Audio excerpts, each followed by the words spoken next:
The US and Iran say they have reached an agreement to end the war. And an MOU is set to be signed on Friday in Switzerland. But then there are key questions that could turn the US-Iran peace deal into ashes as the clouds of uncertainty continue to hover over West Asia. Tonight, we are focusing on the 5 crucial questions that could determine what lies ahead. Also on the show for you tonight, the Pakistan government continues to be rattled by the rage in POK. We get you a detailed report on the situation on the ground. Key developments in the Russia-Ukraine war that could have far-reaching implications. We tell you all that you need to know. All this and lots more coming up.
If the West Asia situation had to be described in 2 words right now, uneasy, calm. There is calm as of now because the US and Iran have agreed to halt the war and reopen the Strait of Hormuz. In fact, Trump says the US and Iran have reached a tentative peace deal and the signing will be taking place on Friday.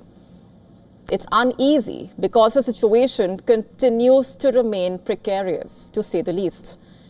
So will the calm last, or is the calm before another storm that could drag the region back towards volatility and despair? And the answer hinges on crucial questions that could turn the US-Iran peace deal into ashes. It's an extremely fine line separating the two right now. And before we get to that, here's what you need to know right now. US and Iranian officials say they have reached an agreement to end the war. In fact, US President Donald Trump said the deal includes reopening the Strait of Hormuz, and he has ordered the end of the US blockade of Iranian ports. An MOU is set to be signed on Friday in Switzerland. Over the next few days, West Asia and the world will be watching very closely for any signs that this is temporary relief and uneasy calm before a dangerous storm.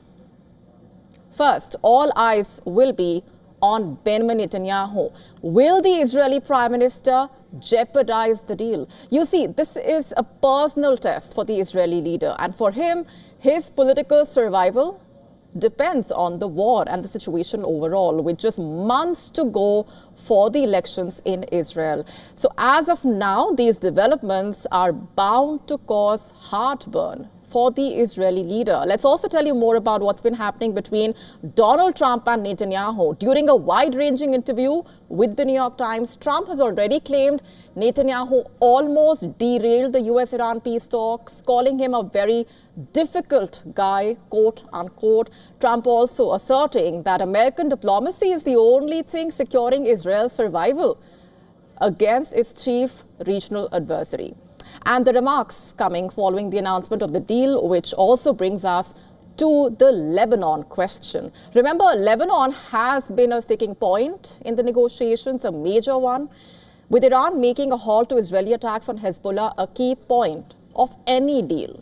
And Israel reportedly says it will not withdraw from Lebanese territory it has seized and will retaliate if Iran attacks it due to what happens in Lebanon. So a big, bold question mark also remaining over what happens to Iran's nuclear program. Wasn't that among Trump's main goals, among the reasons why this war started in the first place, and the turbulence that followed? Iran and America have both reportedly said negotiations on Iran's nuclear program, a key area of dispute, would take place over 60 days following the signing of the preliminary deal that they have announced to end the war. Both sides have reportedly said that Iran agrees that it will neither produce nor acquire nuclear weapons. But remember, that is a promise that Iran has been making repeatedly for decades. A senior Iranian official has told Reuters that pending a final agreement, Iran would freeze its nuclear activity and refrain from further uranium enrichment or the expansion of nuclear facilities. According to the official, reportedly, the US has agreed that Iran could dilute its stockpile of highly enriched uranium inside Iran under a future comprehensive agreement. And Trump also said, remember, on Saturday earlier, that there was no urgency to extract Iran's stockpile of nuclear material and that the US would retrieve it when all is calm. He also said there would be a strong inspections regime for Iran under any deal. But then what would that look like? There are no specifics as of now. So that's another essential aspect here on which a lot depends. Also, the other key question, how will the deal affect sanctions on Iran? And what about the broader financial impact for Tehran? A lot hinging on how the deal essentially will come into force and what things would look like at the Strait of Hormuz as well. Iran and the US have both said the Strait of Hormuz would start to reopen and the US blockade on Iranian ports start to lift as soon as the MOU is signed. Trump said the Strait of Hormuz would be reopened on Friday and he had ordered the lifting of the blockade on Iranian ports. A senior Iranian official also reportedly saying the strait would be reopened to all commercial vessels once the MOU was signed. So all eyes will be on the Hormuz Strait situation, which remains integral. But that also brings us to the most fundamental question here, with both sides basically saying negotiations on the more difficult further areas of dispute, like Iran's nuclear issue, the US sanctions on Iran, will be conducted over the following 60 days. What will the next 2 months look like for West Asia? Donald Trump has described it as a great deal to end the war with Iran. But how great it really is, will it stand the test of time, are all in the unknown territory right now. And if there is one thing that West Asia cannot afford more of right now, after all that it has endured, it is more uncertainty. Even a single move right now could lead to a collapse of this fragile calm.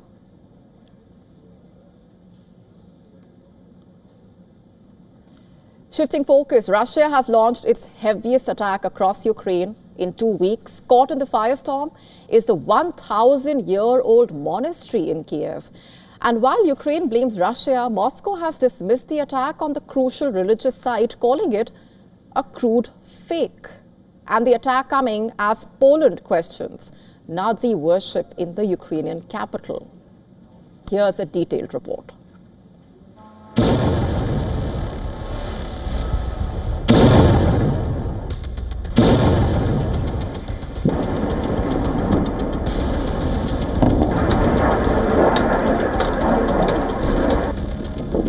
Kyiv is under siege. Russian drones and missiles roar across the Ukrainian skies. Explosions rock busy streets. Residents run for life as glowing debris falls across the city. This is Moscow's heaviest attack on Kyiv in a fortnight. Ukraine is facing its darkest hour. Russia has unleashed a barrage of 611 drones, 70 missiles in overnight blitz. The unrelenting Russian strikes have sparked a blaze at a 1,000-year-old monastery in Kyiv. Kyiv-Pechersk-Lavra, located in the heart of Kyiv, is one of the country's most treasured religious and cultural landmarks. The monastery holds huge significance for Orthodox believers in both Ukraine and Russia. Apart from striking one of Christendom's holiest sites, Ukraine claims Russia targeted the Arsenal Cultural Exhibition Center and one of the capital's main postal hubs, severing a vital artery of civilian life. Reports suggest Moscow used Zircon hypersonic cruise missiles, Kh-101 cruise missiles and Shahed drones to strike Kyiv. The deadly Russian assault has left residents in shock and anger. Honestly, I am outraged. This is a holy site. They also claim that it is their holy site. You must not strike a sacred place, especially since the Kiev-Pechursk Lavra is, so to speak, a UNESCO World Heritage Site. It is horrifying. Ukrainian President Volodymyr Zelensky, who inspected damage to historic Kyiv monastery, claims 2 Russian drones deliberately targeted Lavra. He says Moscow doesn't want to end the war.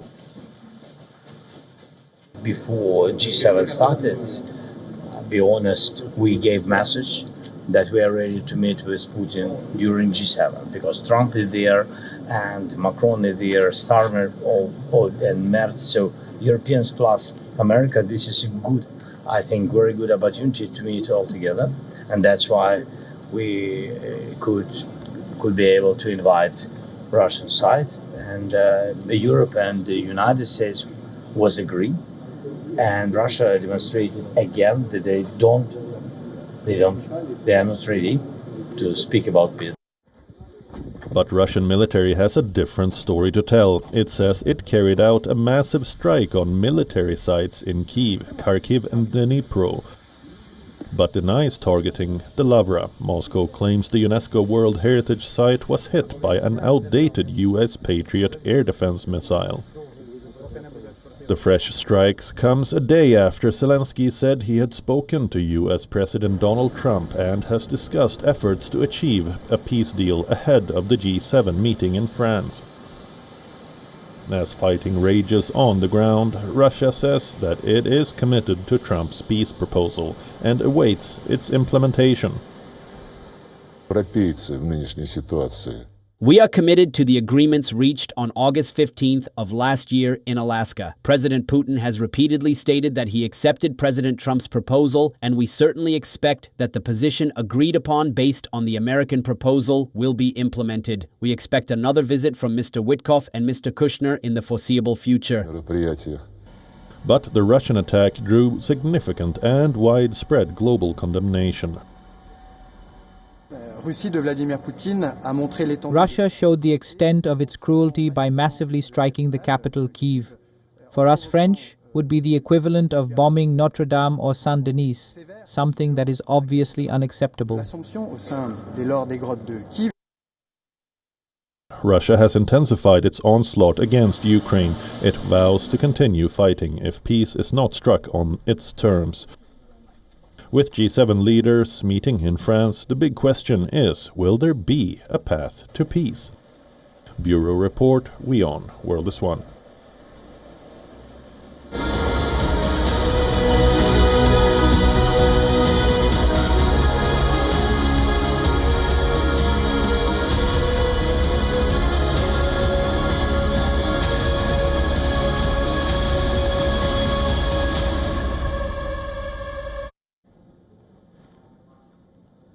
Pakistan is facing growing turbulence in Pakistan-occupied Kashmir. The anger is escalating. Pakistan is rattled. The protests have now turned deadly, and the government is under intense pressure over allegations of neglect and betrayal. In Rawalkot, at least 2 people have been reported dead, several others injured after security forces launched a crackdown on the protesters. According to the local groups, including the JAAC, the crackdown started after the protesters were staging a sit-in protest. The committee claiming that nearly a dozen young protesters were injured in what they describe as excessive use of force and intense shelling to break up the demonstrations. Reports also suggest mobile communication lines were disrupted during the clashes, which led to further escalation of tensions on the ground. And amid the unrest, the Pakistan People's Party has written to the Election Commission. They are seeking a withdrawal of the election schedule for the 12 migrant seats.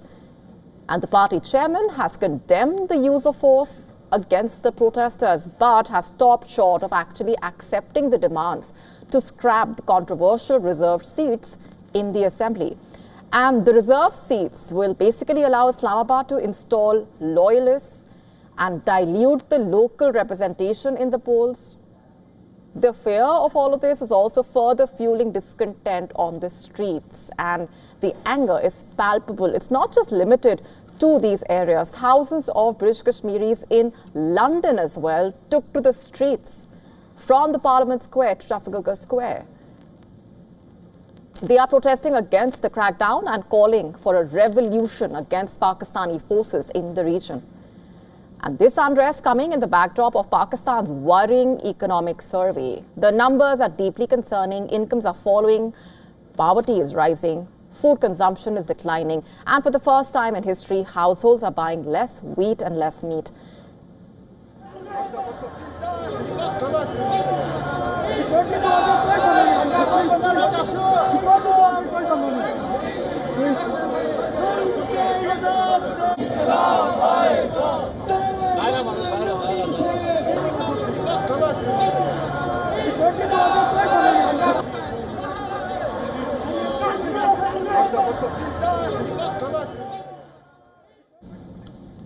And the biggest warning sign, household income.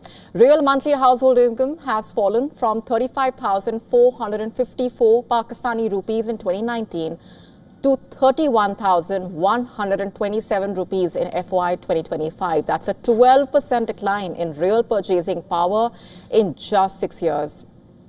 At the same time, the survey is showing households are buying less wheat, less meat, a signal again that families are cutting back on basic food consumption.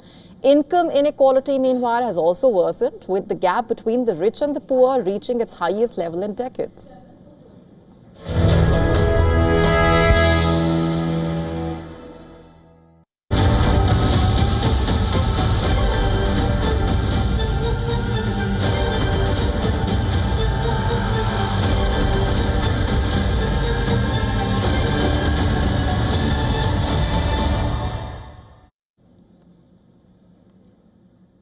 And going back to what things have been looking like between Washington and Tehran and the possible peace agreement, one name reportedly emerging from behind the scenes and dominating headlines as perhaps the most powerful voice shaping Iran's strategy right now.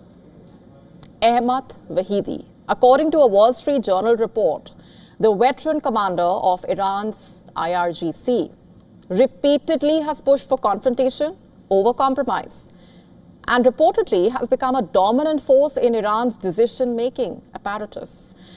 Citing Iranian and Arab officials, the Wall Street Journal reported that Vahidi backed Iran's recent ballistic missile attacks on Israel, which Tehran, remember, described as retaliation for an Israeli attack on Hezbollah's headquarters in southern Beirut. The report says Vahidi also pressed Iran's negotiators to reject concessions to Washington, arguing that Tehran held the stronger hand. And the report claims Vahidi frequently overruled the Iranian president, Masoud Pezeshkian, and the foreign minister, Abbas Araghchi, as well, and insisted that Iran first restore its military deterrence after months of conflict and attacks. Not just that, the report further states that Vahidi linked an end to Iran's war with the cessation of Israel's military campaign against Hezbollah in Lebanon, a move that reportedly increased American fears that renewed Israeli operations could derail negotiations. Wahidi's influence basically stemming from decades inside Iran's security establishment. Here's what's known about him. A founding member of the IRGC in 1979, he took charge of its intelligence arm in his early 20s. And later helped create the elite Quds Force, the organization responsible for directing and supporting Iran-backed militias overseas. He also served as Iran's defense minister and interior minister during the 2010s. And as a former Quds Force chief, he reportedly played a major role in transforming Hezbollah into Lebanon's most formidable armed group. Vahidi, along with the Iranian parliament speaker, are emerging as the public faces of Iran's post-Khamenei power structure. Ghalibaf, remember, has become a central negotiator in the current talks and reportedly spearheaded both Iran's war efforts and also the high-stakes diplomacy that led to the agreement to halt the hostilities. While in contrast, Iran's foreign minister is facing mounting political pressure. Despite remaining Iran's top diplomat, he has reportedly come under intense criticism from the hardline factions, with the protests and accusations of betrayal over negotiations and the ceasefire efforts involving the United States.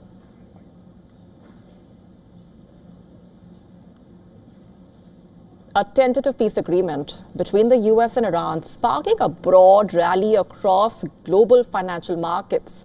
What do things look like? Investors welcomed reports that the deal would keep the strategic Strait of Hormuz open, reducing fears of a prolonged disruption, basically, to global energy supplies. And the prospect of lower geopolitical risk triggered a sharp improvement in the market sentiment, and that's important, sending equities higher across Asia and lifting US and European futures. Japan's index gained 5%. South Korea's benchmark index surged 5% as well, while futures tracking the S&P 500 and Nasdaq also moved higher as investors rotated back into risk assets. The biggest market reaction came from the energy sector, of course. Brent crude dropped 4% to around $83 a barrel, while US crude fell nearly 5%. Although oil remains above the pre-conflict levels as such, the decline marks a significant retreat from the peak of more than $126 a barrel seen earlier this year. Lower energy prices are expected to reduce the inflationary pressures globally, particularly for the major importers like Japan, also Europe. However, analysts caution that uncertainty remains over shipping regulations in the strait and the extent of damage to the regional energy infrastructure. The decline in oil prices, though, is reshaping expectations ahead of that crucial week for the global central banks. Policymakers in the US, UK, Japan, Australia, several other economies, remember, are due to announce interest rate decisions. And with energy-driven inflation risks easing, investors are scaling back expectations of further monetary tightening. US Treasury yields moved lower, the dollar weakened against major currencies, and gold climbed nearly 2%. For central banks, meanwhile, the peace deal offers a potential reprieve from the inflation shock created by the conflict, although officials are expected to remain cautious until the durability of the agreement becomes clearer.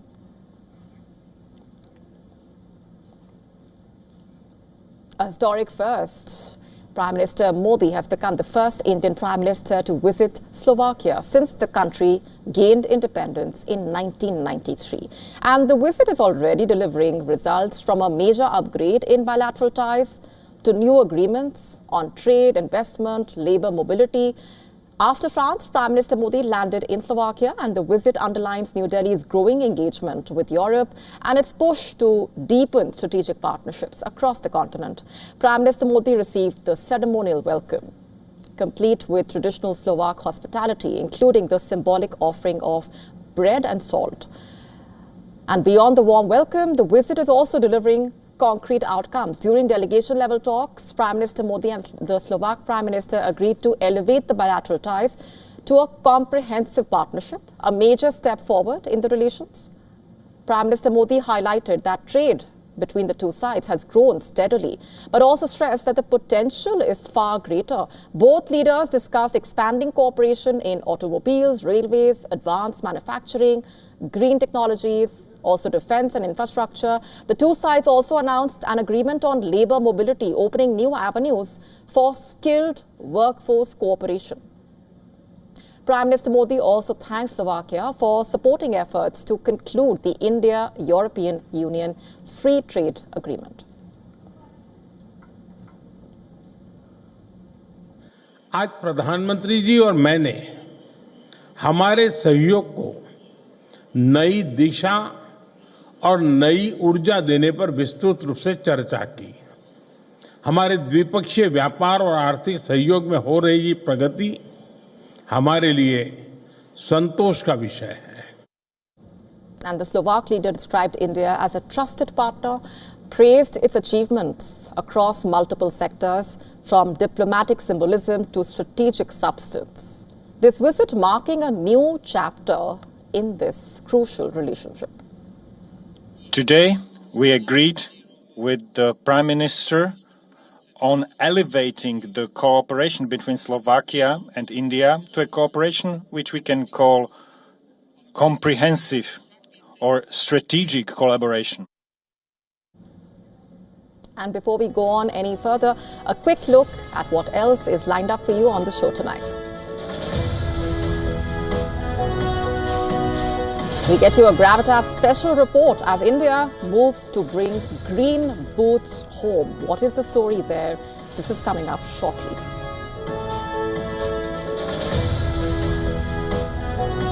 Can the death of a star be the beginning of an entire new universe? We get to the complete story and what a study's found.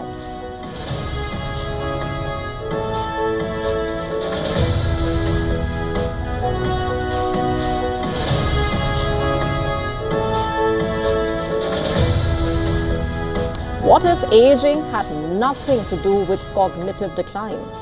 What if your brain health can improve even into your 90s? We tell you what new research has found.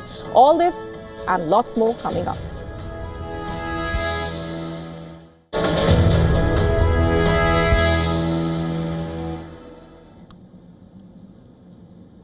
When we think of apples, we perhaps think of the snow-covered areas of Himachal Pradesh, Jammu and Kashmir, for example, not the scorching heat of Anantapur in Andhra Pradesh, right? But a local farmer has turned that assumption on its head and achieved what many considered impossible so far. WION's correspondent, Sri Charan, who is tracking this story very closely, shared details on how the Andhra farmer scripted history. Anantapur records summer temperatures above 45 degrees Celsius. It receives some of the lowest rainfall in peninsular India. Yet, in this village, 46-year-old farmer N.V. Ramana Reddy has successfully grown a bumper crop of bright red apples. And this achievement is being seen as the first commercially viable apple cultivation project in Andhra Pradesh and possibly in all of peninsular India.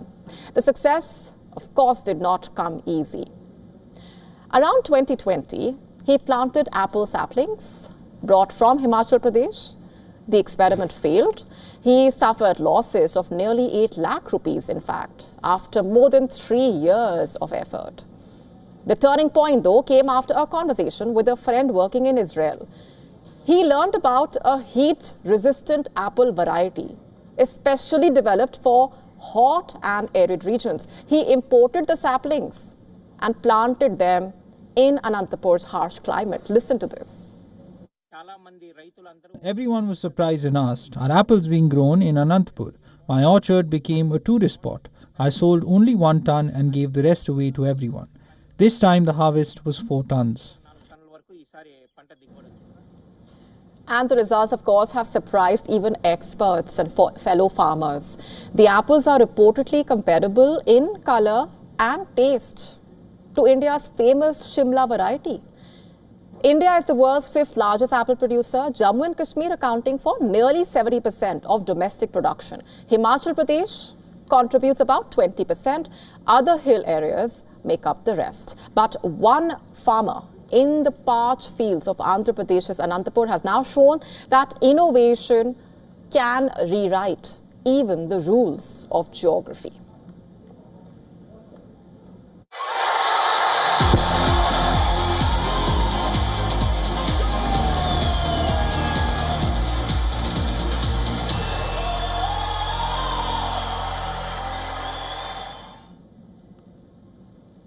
Iran football team holding their first training session on American soil ahead of the World Cup opener against New Zealand.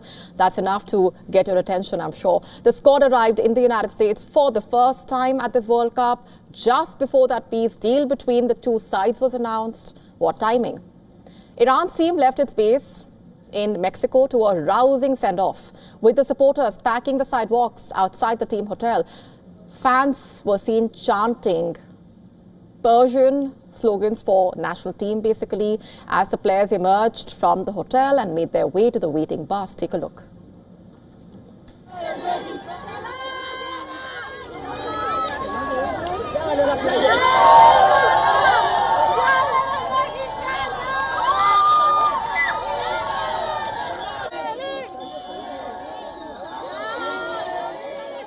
Iran is like a home team now, so we hope they can get a positive result in their match. When they return here to Tijuana, our support will continue.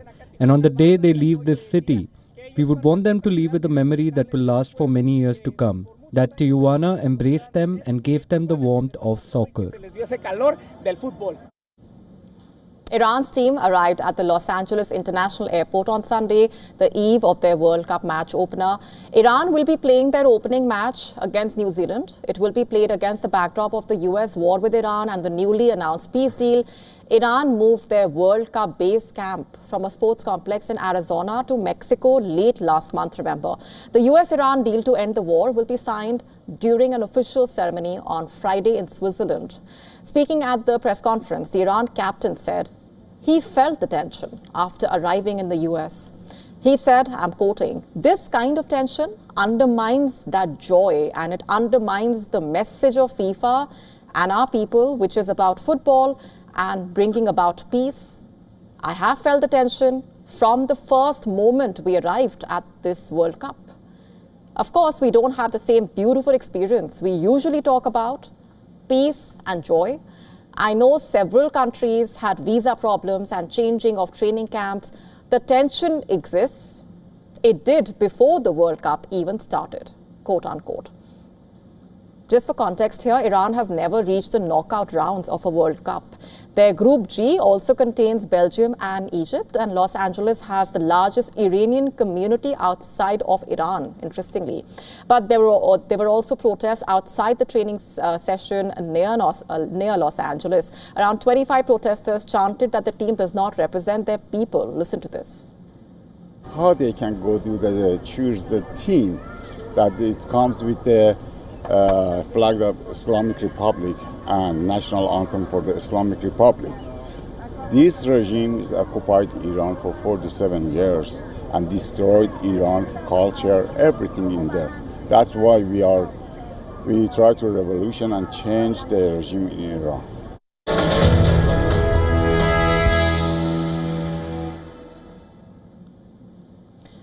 Our next story is about a fallen Indian mountaineer. For 30 years, he has remained on the slopes of Mount Everest, and now India is planning a daring mission to bring him home.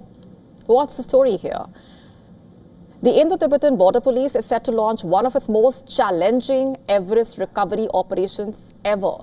The task is basically to retrieve the remains of Lance Naik Dorje Morup, who disappeared during the 1996 Everest disaster. Here's a detailed report. 3 decades after his disappearance on Everest, Lance Naik Dorje Morup may finally return home.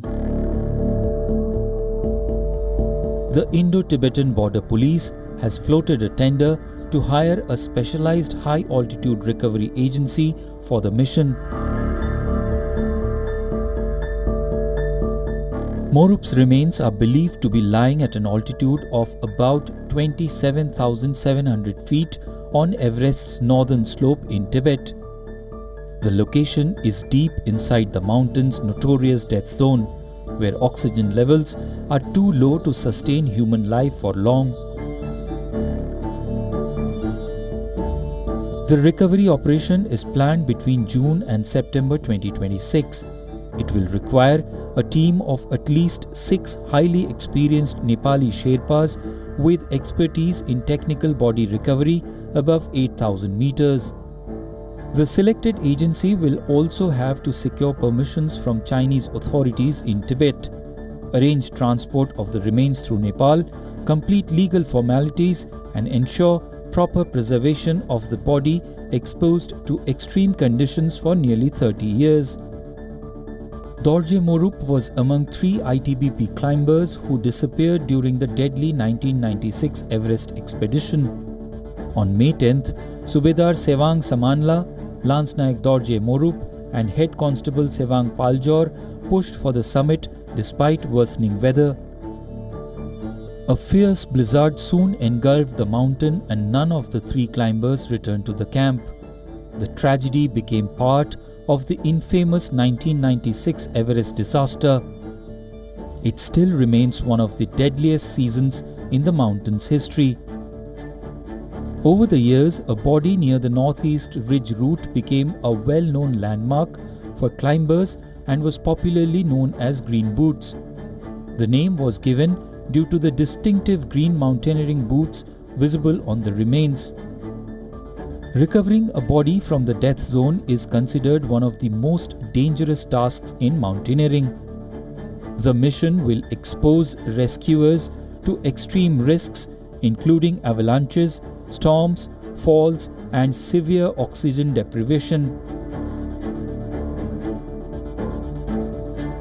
Bureau Report, WION World is One.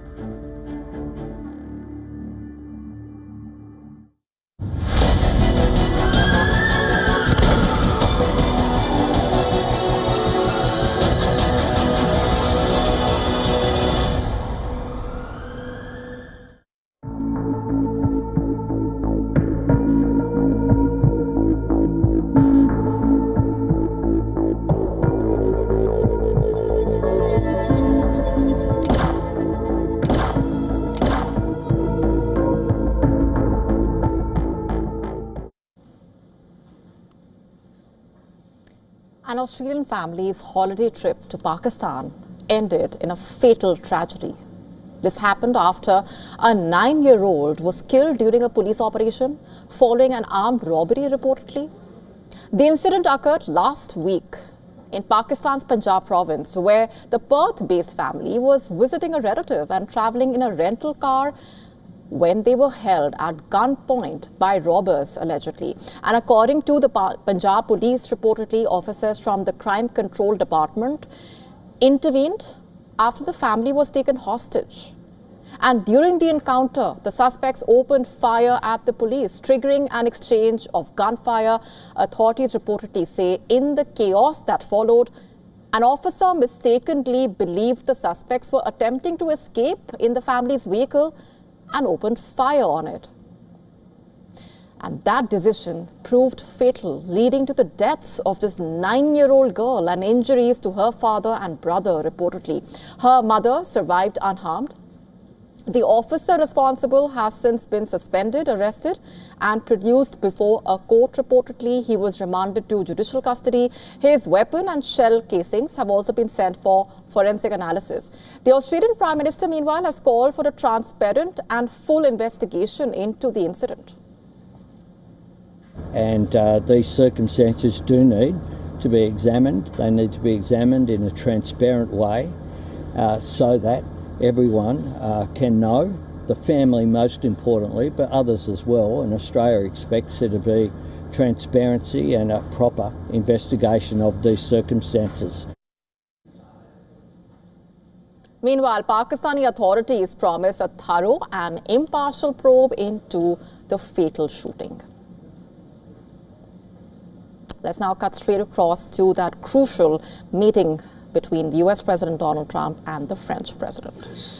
They probably would have used it if they had it. So we had two big moments. When they terminated the JCPOA, that was the Obama deal, the Barack Hussein Obama deal. And when I terminated that, it was very important because it was a road to a nuclear weapon. It was a horrible deal for the United States. It was a deal where billions of dollars was given to Iran. It was a deal where $1.7 billion in cash was put on a Boeing 757, I guess, right? But it was put on a big, beautiful Boeing 757. They needed a Boeing 747, to be honest with you, because there was a lot of cash. $1.7 billion was taken out of the banks and given to Iran. And on top of that, tens of billions of dollars was paid. So they tried to bribe them to make a deal, and that didn't work. It never works. And we've done a great job, and hopefully it's going to be a good relationship, and we're going to get along. And if we don't, we go back to where we started, but I don't think that's going to be necessary. The Iran deal that we made is going to bring a lot of success to the world, because the oil was really clogged up there for a while. He would call me on occasion and say, come on, please, let's go with the oil prices. But the oil is coming way down, so I'm very honored by it. I want to thank you for your help. You've always been a help, and it's an honor to be with you. We had a very good conversation yesterday with President Zelensky and President Putin, and I see maybe we can do something there. I really do. I think they're both open to it. So I'm going to, now that this is finished, we're going to be focusing on that, see if we can get that one done. 25,000 people a month are dying, mostly soldiers, and that shouldn't happen. But I had two very good conversations yesterday. We'll be talking about it.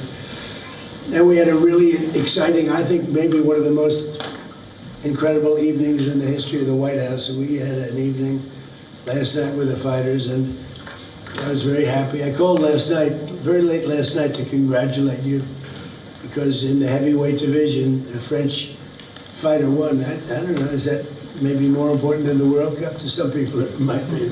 To some people it might be. You have a good team in the World Cup, very good team, but you have good fighters too. And you're a great country, and it's an honor to be with you. Thank you very much. Hey sir, are you going to try to attend the signing ceremony on Friday? Well, it depends. JD's coming in for it. He was originally going to do it. I'll probably be gone by then. We're having dinner in a day and a half, right? We're going to be staying quite late. So I may be involved, I may not. But JD was coming in for that specifically. Mr. President, when will the text of the MOU be released? I think pretty soon. I would say, I mean, I want it to be released because it's a very powerful document. It's not like the Obama document, which was just a terrible document. This is a very powerful document, and I want it to be released. So probably pretty soon.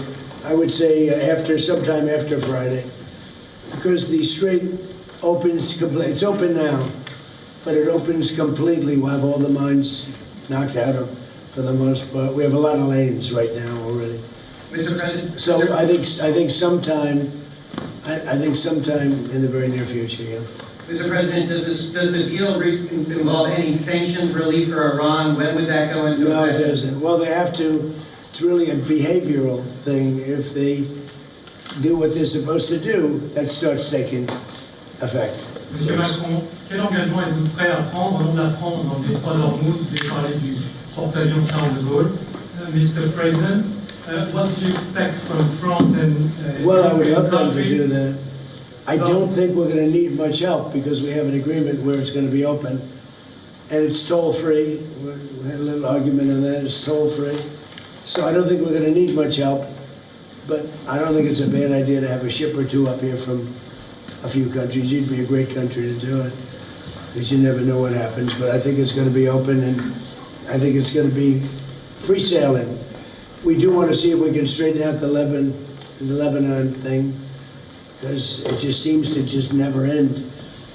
And that's a mini version of what we were doing, and it should not be tough. It should not be tough. So Hezbollah, we have to have a little talk with them. Thank you very much. Juste répondre en français à la question qui a été posée en français sur la contribution. Nous sommes prêts à avoir dès demain des chasseurs qui sont sur place et qui peuvent aider aux missions d'observation, et sous 48 heures des frégates qui peuvent évidemment se déployer, et sous 2 à 3 jours le porte-avions avec les frégates qui l'accompagnent et l'ensemble du groupe. Évidemment, tout ça suppose d'être souhaité et demandé par les États-Unis d'Amérique, et l'Iran et Oman, c'est-à-dire les parties prenantes de l'accord et les deux parties, en particulier autour du détroit. Et nous avons agrégé avec les Britanniques une mission ad hoc où d'ores et déjà une vingtaine de pays ont donné leur contribution concrète et ce qu'ils étaient prêts à faire, et nous sommes 4 à être présents dans la région. Donc voilà, c'est une offre, nous sommes à disposition, ça montre le soutien de la communauté internationale, notre volonté de réouvrir ce détroit, et comme l'a dit le Président, peut-être que ça ne sera pas souhaité, et peut-être que ce ne sera pas nécessaire, mais en tout cas, c'est une disposition qui marque notre volonté d'aider, de soutien et notre disponibilité. Et nous sommes prêts. good. All right, so you were listening in to what US President Donald Trump and the French President Emmanuel Macron are saying as a part of that crucial meeting. That visit, of course, is significant, coming at an important time. But also regarding the US-Iran MOU, specifically when Trump was asked when the text will be released, he says sometime in the near future, calling it a powerful document. Of course, adjectives seem to go along with Trump wherever he goes. So he's called it a powerful document, but at the same time saying the text will be released sometime in the near future, maybe after Friday. He also goes on to say that the Lebanon thing seems to never end.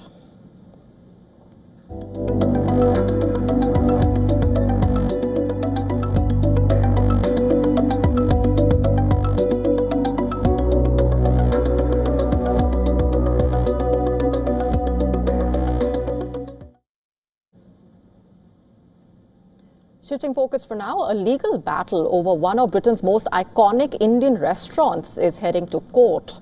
Britain's oldest Indian restaurant and a landmark of Indian cuisine in London, now reportedly facing eviction from the address that it has occupied for nearly a century now. The dispute basically has put the future of that historic institution on one of London's most prestigious shopping and commercial districts under a cloud of uncertainty. The Central London County Court will reportedly begin a 5-day hearing on the 29th of June to decide the fate and also its premises at Victory House, where the restaurant has operated since the year 1926. The Michelin-starred restaurant attracts royalty, celebrities, politicians, business leaders, Winston Churchill, Charlie Chaplin, Queen Elizabeth II, Jordan's King Abdullah, among the many who have dined there. The Crown Estate reportedly refuses to renew its approximately $277,000 a year lease after it expired last summer, reportedly.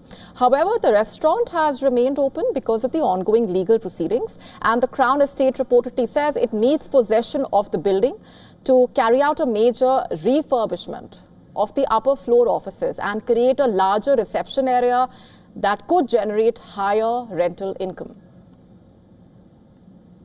Veeraswamy has reportedly proposed sharing the new entrance and has also offered to match the rents that the Crown Estate believes it can earn from the office tenants. But the landlord reportedly has rejected both the proposals. The court's verdict will now determine whether a nearly 100-year-old symbol of Indian cuisine can continue operating from its historic London home.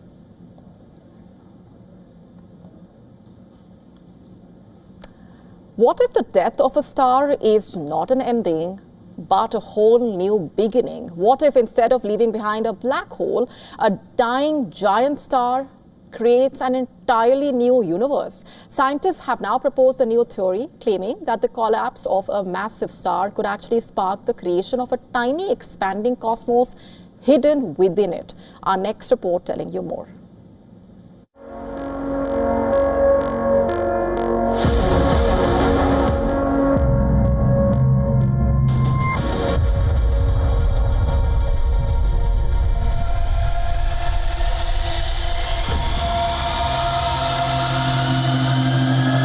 For decades, scientists believed that when a massive star runs out of fuel, gravity crushes it inward and creates a black hole with a singularity at its center.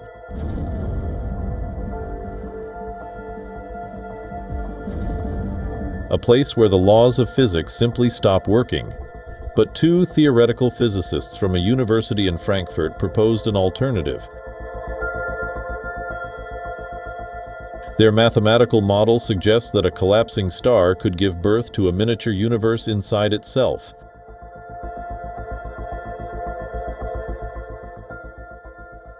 According to the study, this tiny universe would rapidly expand under the influence of dark energy, much like our own universe did after the Big Bang.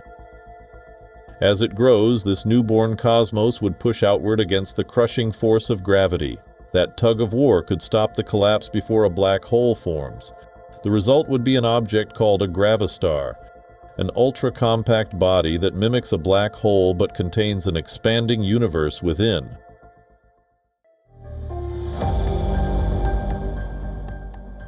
Researchers say this is the first model to explain how gravistars could emerge from ordinary collapsing matter, solving a question that has puzzled scientists for nearly 25 years. If the theory proves correct, the death of a giant star may not end in darkness. It could become the birthplace of an entirely new universe. Bureau Report, World is One.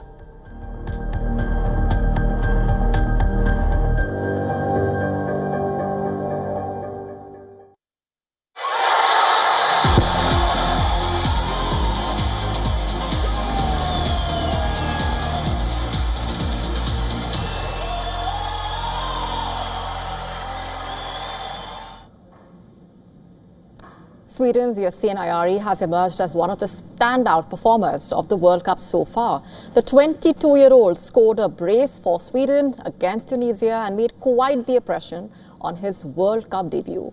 In fact, Ayari has emerged as a promising talent, and the match against Tunisia was undoubtedly the most important of his career. And following his 2 goals, he has automatically put himself in contention to win the Golden Boot. Ayari plays for Brighton in the Premier League and made 29 appearances for the Seagulls in the 2025-26 season. Another major talking point of the match is the fact that Ayari did not celebrate his goal. The 22-year-old instead chose to hold both his hands up before falling onto the ground. That is because he is of North African heritage with a Tunisian father, Moroccan mother, but was born in Sweden. And at 18 years of age, the promising footballer decided to represent the country of his own birth rather than his parents. And his father backed that decision. He's definitely one to watch out for, not just at the World Cup, but even in the Premier League.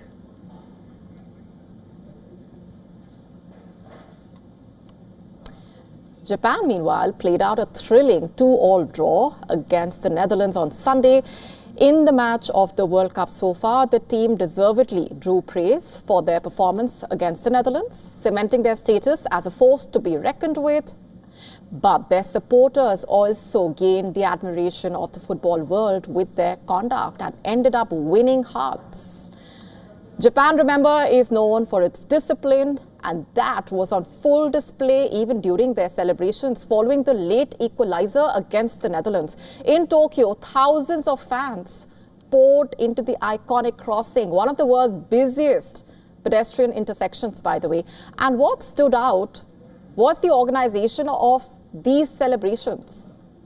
As the traffic signals changed, the crowd instinctively cleared the crossing, allowing the vehicles to pass without obstruction, a sight that probably will not be seen anywhere else in the world. Japanese football fans inside the Dallas Stadium also won applause for their behavior. As they have done countless times before, they stayed behind to clean the stands following the match. Armed with large blue trash bags, hundreds of fans systematically combed through the rows of seats, picking up the discarded bottles, food wrappers, cups left behind by the spectators. Exemplary conduct by arguably the most well-behaved fan group at the World Cup.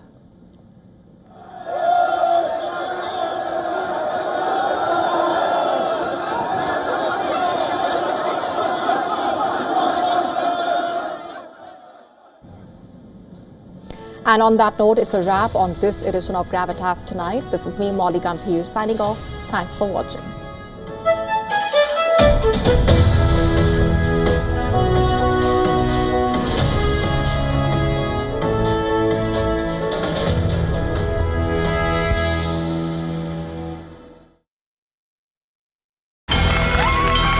From the bustling trading floors of Wall Street to the vibrant exchanges of Asian stock markets, WION breaks it down for you to make sense of what's happening, as we reveal the key factors behind events, strategic battles, and the game-changing business decisions that shape the world. We bring you all of this and more on World Business Watch.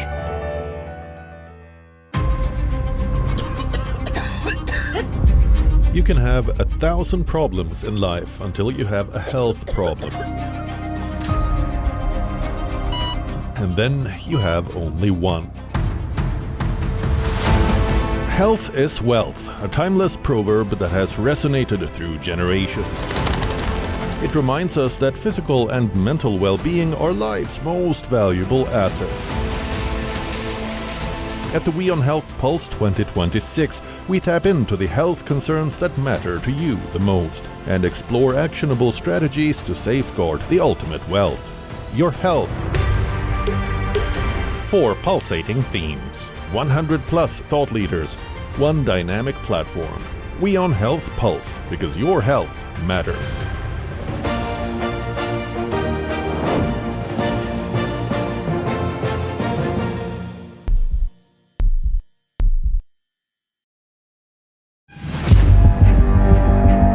Where darkness hides behind every corner. Where the truth is stranger than fiction. A show that dives deep into the stories which shock and mystify. Unsolved murders. Psychopaths who defy explanation. International war crimes. And millions swindled in financial fraud. The victims, the accused, and the sinister plot. Crime is your friend.